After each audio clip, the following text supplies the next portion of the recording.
Border Gavaskar ట్రోఫీలో చివరి test match కు కౌంట్ డౌన్ మొదలైంది. సిడ్నీ వేదికగా జరగనున్న ఈ మ్యాచ్ లో గెలిచి సిరీస్ సమం చేయాలని భారత్ పట్టుదలగా ఉంది. నిజానికి ఆస్ట్రేలియా టూర్ను భారత జట్టు ఘనంగానే ఆరంభించింది. పెర్త్ టెస్ట్ లో గ్రాండ్ విక్టరీ అందుకుని ఆధిక్యంలో నిలిచింది. కానీ అడిలైడ్ నుంచి సీన్ రివర్స్ అయింది.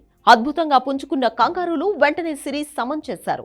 మూడో టెస్టులోనూ పైచేయి సాధించిన వర్షం అడ్డుపడడంతో భారత్ డ్రాతో గట్టెక్కింది. ఇక నాలుగో టెస్టులో డ్రా చేసుకునే అవకాశాలను చేజేతలా వృధా చేసుకున్న టీమిండియా ఘోర పరాజయం పాలైంది.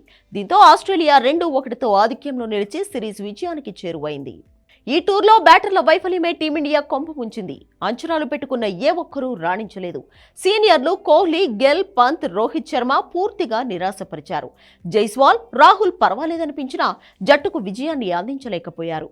అటు బౌలింగ్లో బుమ్రా తప్పిస్తే మిగిలిన వారంతా ఫెయిల్ అయ్యారు. గత టూర్లో అదరగొట్టిన సిరాజ్ ఈసారి మాత్రం చేతులెత్తేశాడు. దీంతో సిడ్నీ టెస్ట్లో వీరంతా గాడిన పడితే తప్ప సిరీస్ సమం చేసే అవకాశం లేదు. మరోసారి బౌలింగ్కు అనుకూలించే పిచ్ రెడీగా ఉందన్న వార్తల నేపథ్యంలో బ్యాటర్లకు సవాల్ ఎదురు కానుంది. భారత బ్యాటర్లు రాణిస్తేనే విజయంపై ఆశలు పెట్టుకునే పరిస్థితి ఉంటుంది. ఇదిలా ఉంటే తుది జట్టులో మార్పులు ఖాయంగా కనిపిస్తున్నాయి.